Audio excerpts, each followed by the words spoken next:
अल्लाह की तख्लीक में कोई नुक्स नहीं था सकता। तो अल्लाह ताला ने आसमानों को पैदा किया, बगैर दरख्त के अल्लाह ने दरख्त को पैदा किया, बगैर आम के आम को पैदा किया, बगैर फलों के अल्लाह ताला ने फल पैदा किया, बगैर खेती के अल्लाह ताला ने कोई चीज़ नहीं की।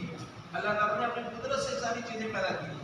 तो अल्लाह पाक पैदा करने में किसी के मोहताज नहीं, सारी मखलूक बनी हुई है। इस बनी हुई मखलूक को देख करके अल्लाह को पहचानना है। फरमाया ये सारी निशानियां हैं, इसको देख करके मुझे पहचानना जी। আমার বলতেছেন আল্লাহ তাআলা হলেন বাদিউস সামাওয়াতি ওয়াল আরদ। আল্লাহ তাআলা আসমান এবং জমিনের সৃষ্টিকর্তা।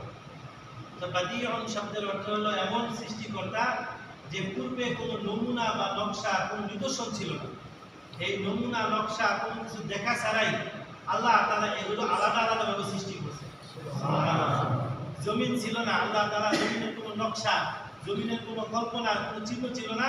আল্লাহ তাআলা বেকাইরে মিসাল, বেকাইরে নকশা, আল্লাহ তাআলা জমিন বানাইছে।